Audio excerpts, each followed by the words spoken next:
United States Army Private First Class Pat Murphy shares his survival experience at the Battle of the Bulge. The Battle of the Bulge started on the 16th of December 1944. It was a massive counteroffensive by the Germans against the Allied troops. All told, it lasted roughly 6 weeks in the most miserable of weather and human conditions. Early morning, December 16, 1944.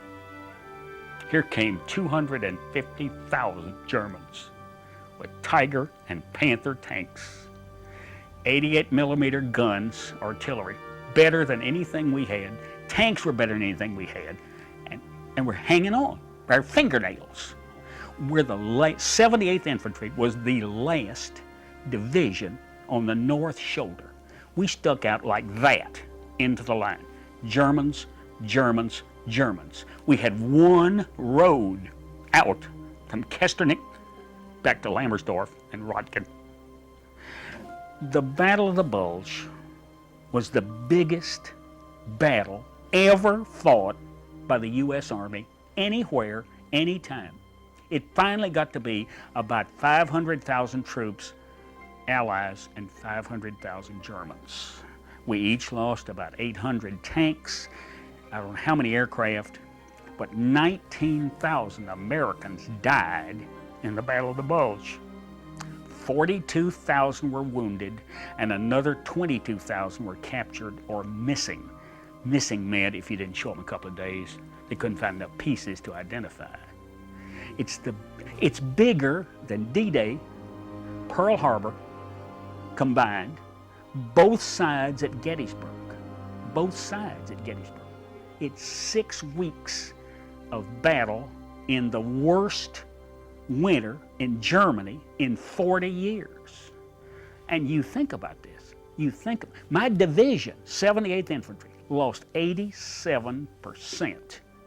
That's not all killed. It's killed, wounded, captured, missing. I say non-battle casualties like pneumonia and frozen feet and things like that. 87%. You think I'm lucky? I'm a survivor. I'm not a hero. I'm a survivor. The heroes of the Bulge are those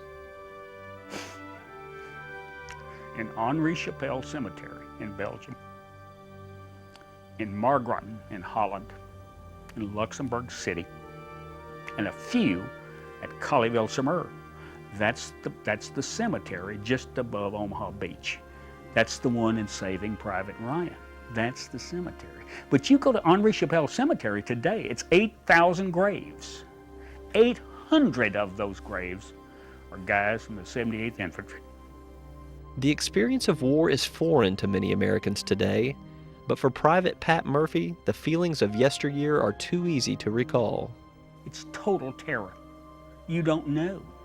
A friend of mine 25 yards away who I'd been talking to 10 minutes earlier about chow and ammo and stuff like that. I came back to my own hole. 10 minutes later, he got a direct hit from an 88. We couldn't even find his dog tag. It just disappeared in a pink mist. This friend. It's just total terror. But I'll tell you, you think about what are we fighting for? Home, country, mother, flag, all those things? Sure, that's part of it. But I'll tell you why you really fight. It's for your buddies. If you're in a squad and you're either in defense or on an attack, if you don't do your job to the best of your ability, one of your friends or more than one of your friends can die. Half my platoon was 18 and 19 years old. Half of them. We called our squad leader, who's 24, we called him Pop. 24. Can you believe it? We thought he was, maybe we ought to kind of take care of him because he was older. And you think about that. But the Bulge was just the start of it. That was just, we got a white Christmas, I'll tell you. But I've told my Sunday school class, I've told some other people, the most memorable absolutely the most memorable communion service I've ever had in my life was December 24, 1944. They pulled a few of us out of the holes at a time and let us go back, if we wanted to, go back to a burned out barn where this chaplain was going to have Christmas Eve services. We sang White Christmas. I said, really, White Christmas got to be kind of a song for the soldiers in the Bulge, just because we earlier wanted snow. Then we sang Silent Night. And the chaplain preaches on, if God can be for us, who can be against us? Then we have communion, and I had never had communion like this. He had a little bowl with some wafers in it, embossed wafers. I found out later, I think that's Episcopalian. And the Episcopalians who went in there and sat down, they put it on their tongue. I didn't know any better and held up my hand. He put one in there, and I licked. It's just like, wafers in any other communion. And then he had a little cup with wine in it, one big cup. And he'd let you sip, and he'd turn it very slightly and wipe it off, and he'd let the next guy sip.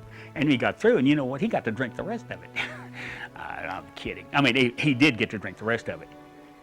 But it's still the most memorable communion service of my life, partly because within 2 weeks, a third to half of the guys in that barn were dead or wounded.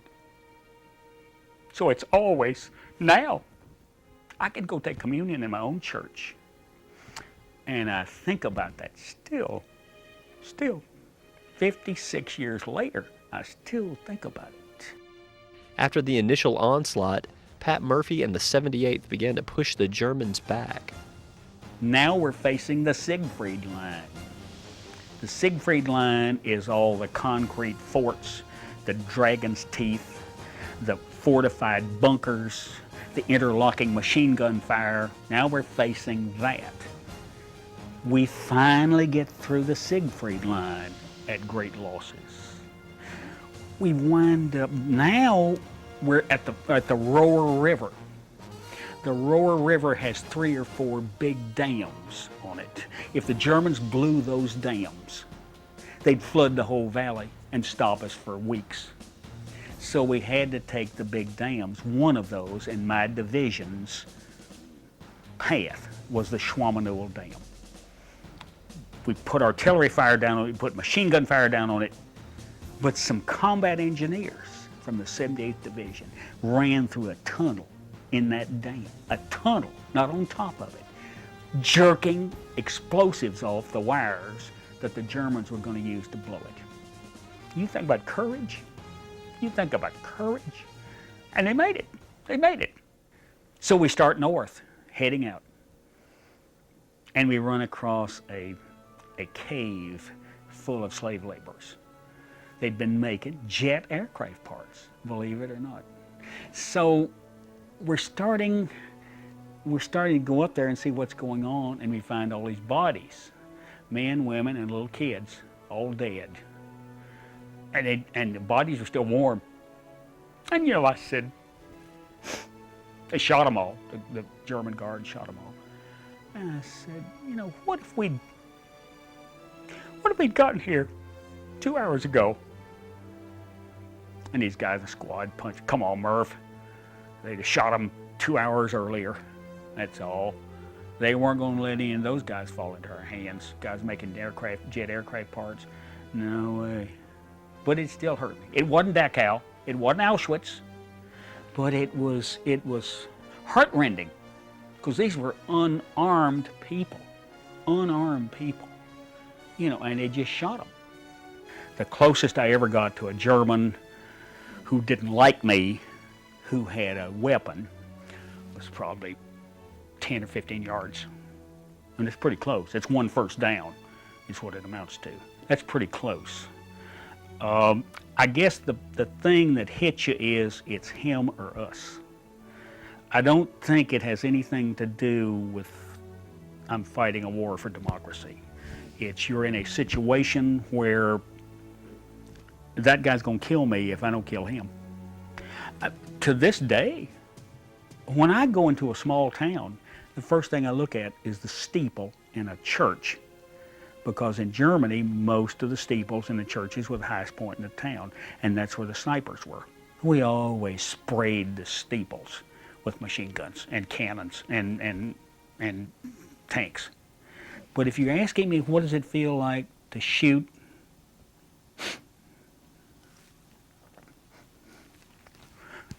and kill another person, it's hard to describe.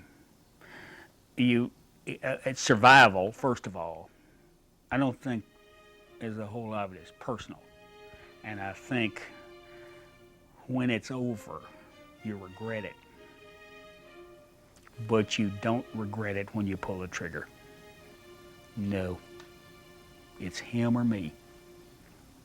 After 7 months, the war finally ended for Pat, or so it seemed. In late April 45, they pulled us out of the line. We'd been in the line for 7 months.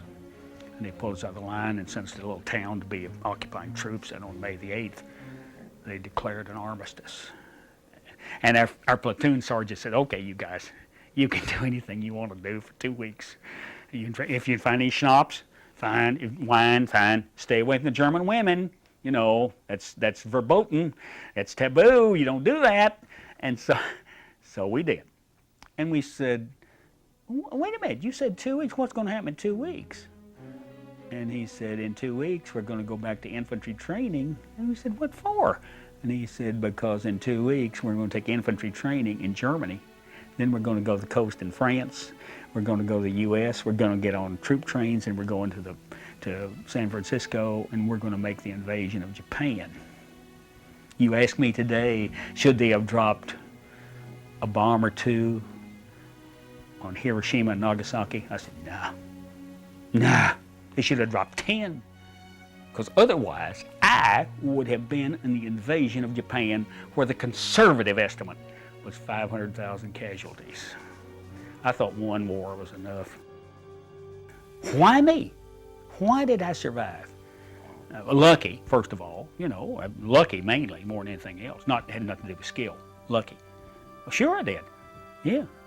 I didn't used to talk about this at all for a long time. And I finally decided I need to deal with this. So I had some counseling that helped me, and in fact, the doctor I went to said, you know, after he'd heard some of these stories and heard some of the tapes and all that, said, Pat, you got to realize something. The people you're talking to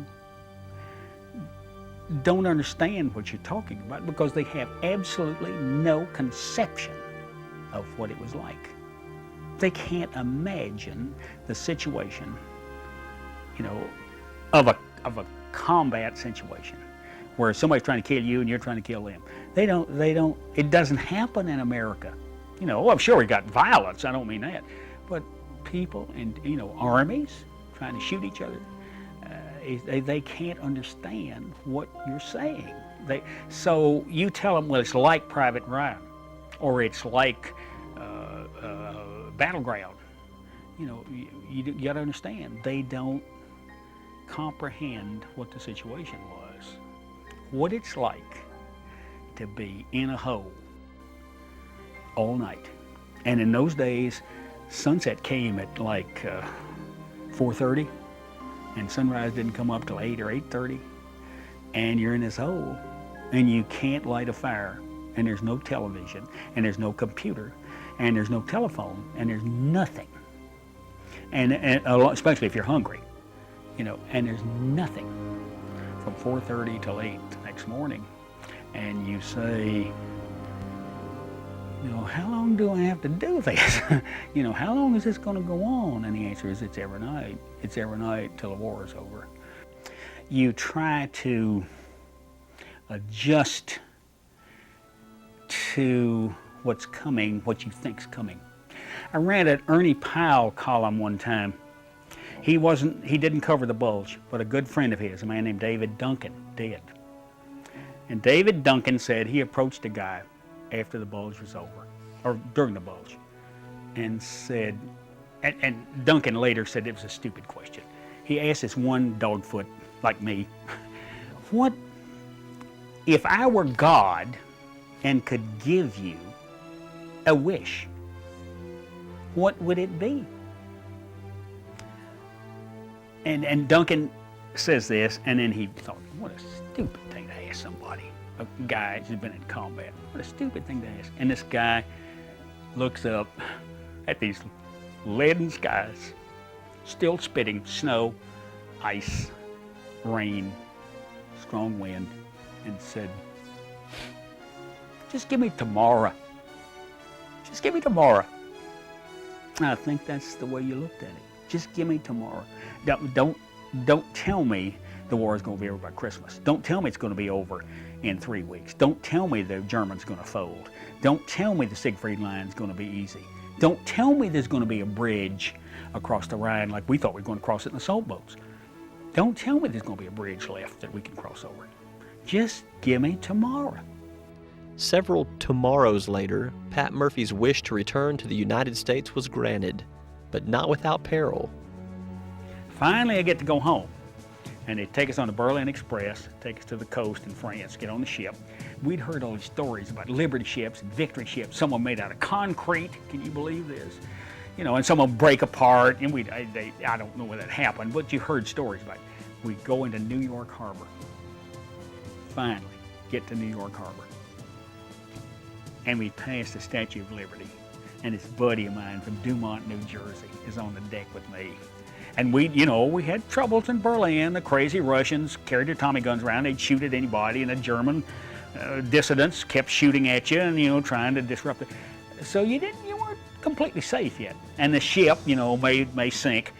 Finally, we go in the harbor, and I said, Jesse, now, right now, I think we made it. He said, Murph, that's exactly what I was thinking. That's exactly. Now, I've done it. Now I've finished. And they had a sign over there in New York Harbor that said, welcome home, well done. Then, I thought I made it, and I thought the country appreciated me when I saw that sign. But I think about Richie and Bobby and Ben and Buddy, who didn't get to come back, and and my cousin Robert, who didn't get to come back and didn't get to go to school and get married and have kids and grandkids and a career and a house I think about all those guys, and it's gotten more intense the older I've gotten, because I see what all those things those 18 and 19-year-old and 20-year-old people missed. And I keep thinking, why doesn't America appreciate them more for what they did? And some of them gave every drop of blood they could give. Why doesn't America understand that? Why do they just accept all the good things and all the privileges and all of the wonderful things this country has showered on not only mine but the succeeding generations? Why don't they say, golly, what a price to pay for freedom and liberty and privilege and opportunity? Why don't they do that? It doesn't take Veterans Day or the 4th of July. It doesn't take Memorial Day to make me think about the veterans who died in the Bulge. The Bulge, I say, was the biggest battle ever fought by the U.S. Army, anywhere, anytime. I'm a survivor. I'm not a hero. I'm a survivor.